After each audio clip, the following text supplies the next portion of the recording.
ছিল। আজকে আমরা দেখবো হচ্ছে র্যান্ডম ঝামেলা, অনেকগুলো লেনদেন একসাথে আছে বিভিন্ন টাইপের, সেগুলোকে আমরা কিভাবে ডেবিট ক্রেডিট নির্ণয় করতে হবে এবং কিভাবে পরীক্ষার খাতায় তোমাকে ডেবিট ক্রেডিট করতে হবে সেটা আমরা দেখাবো। আজকে আমি যেভাবে দেখাবো সেটা হচ্ছে পরীক্ষায় তুমি কিভাবে আনসার করবে, ঠিক সেরকম করে আজকে তোমাদেরকে আমি আনসার করে দেখাবো।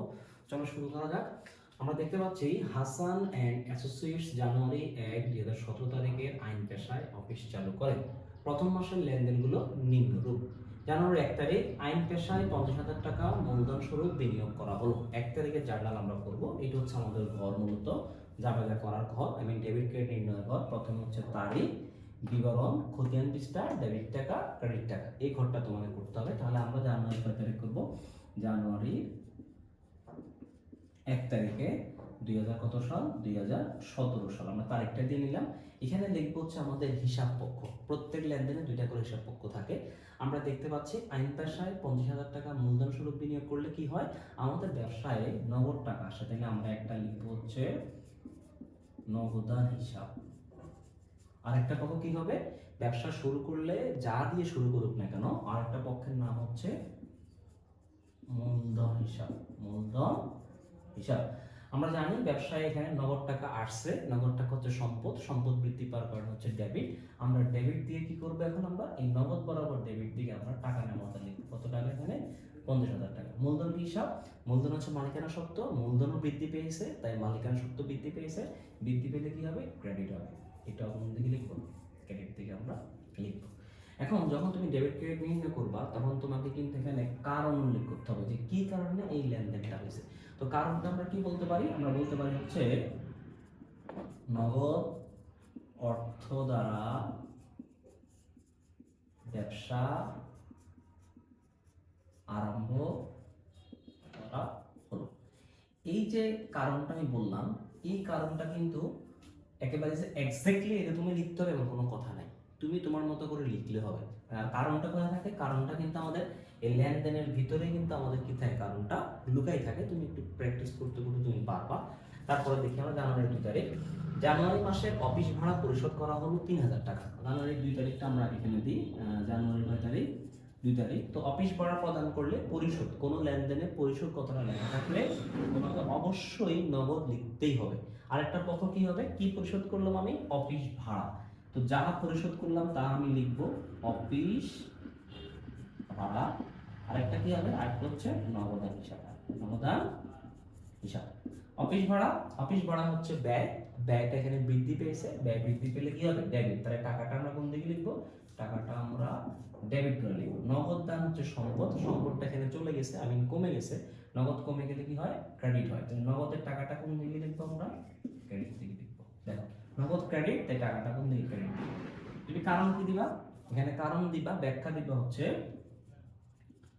নগদে নগদে ভাড়া পরিশোধ, নগদে অফিস ভাড়া অথবা ভাড়া পরিশোধ করা হবে। পরিশোধ করা হলো।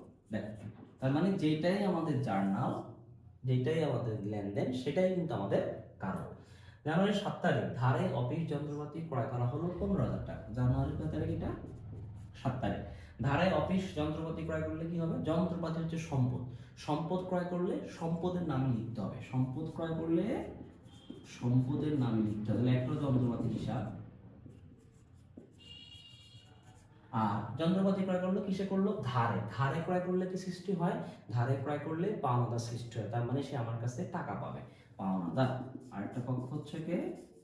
পাওনাদার। এবার আসো যন্ত্রপাতি কি হিসাব? যন্ত্রপাতি সম্পদ, সম্পদ বৃদ্ধি পেলে কি হয়? সম্পদ হয়। আমার ব্যবসায় সম্পদ বৃদ্ধি পেয়েছে, যন্ত্রপাতি বৃদ্ধি পাওয়া মানে সম্পদ বৃদ্ধি পাওয়া। সম্পদ বৃদ্ধি পেলে আমরা ডেবিট বলবো, আর ডেবিটটা কোথায় হবে? যন্ত্রপাতি যদি ডেবিট, তাহলে টাকাটা কোন ঘরে বসবে? ডেবিট ঘরে বসবে। এরপর আসো অটোমেটিকলি কিন্তু পাওনাদার কোন দিকে বসবে? বুঝলেও ক্রেডিট দিকে বসবে, না বুঝলেও ক্রেডিট দিকে বসবে, বাট আমরা বুঝে বুঝে করবো।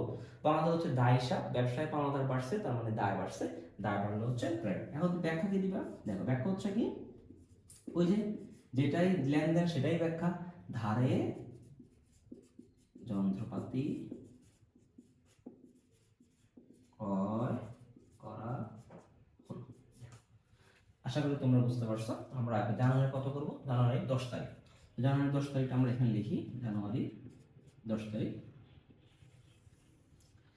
মক্কেলদের নগদে আইনি সেবা দেওয়া হলো 6,000 টাকা। তো আমি নগদে সেবা দিলে আমার ব্যবসা কি আসবে? নগদ টাকা আসবে। আর একটা কি দিলাম? সেবা দিলাম।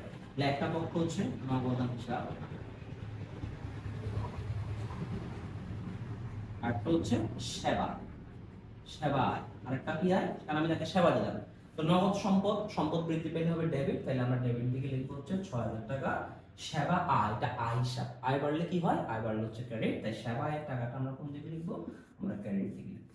আমরা ব্যাখ্যা কি লিখতে পারি? আমরা ব্যাখ্যা লিখতে পারি নগদে সেবা দেওয়া হলো। আর আছে আমাদের একটা অফিস কর্মচারীদের বেতন পরিশোধ, আমরা এটা উপরে লিখি, স্পেস যেহেতু আমাদের এখানে নাই। জানুয়ারিটা তাহলে কয় তারিখ? জানুয়ারি 15 তারিখ, বাট তোমরা তোমাদের খাতায় নিচেই লিখবা জানুয়ারি 15 তারিখ অফিস কর্মচারীদের বেতন পরিশোধ 2,000 টাকা। আমরা কি বলছিলাম যে পরিশোধ লেখা থাকলে তোমাকে নগদ লিখতে হবে, আর তুমি যেটা পরিশোধ করবা ওইটাও তোমাকে লিখতে হবে। পরিশোধ করছি কি আমরা? বেতন পরিশোধ করলে একটা হচ্ছে বেতন, আর একটা হচ্ছে নগদ। তাই বেতন, বেতন আমরা কি বলি? বেতন হচ্ছে ব্যয় হিসাব, ব্যয় বৃদ্ধি পেলে কি হবে? ডেবিট 2,000 টাকা। আমার ব্যবসায় বেতন বৃদ্ধি পেয়েছে। নগদ হচ্ছে সম্পদ, সম্পদ কমে গেল হচ্ছে ক্রেডিট, তাই নগদের টাকাটা আমরা কোন দিকে লিখবো? ক্রেডিট দিকে। ব্যাখ্যা কি লিখবো? ব্যাখ্যা লিখবো হচ্ছে নগদে বেতন পরিশোধ। আশা করি তোমরা বুঝতে পারছো। ঠিক এইভাবে পরীক্ষা হলে তোমাদেরকে জার্নালগুলো করতে হবে, ব্যাখ্যা সহ করতে হবে।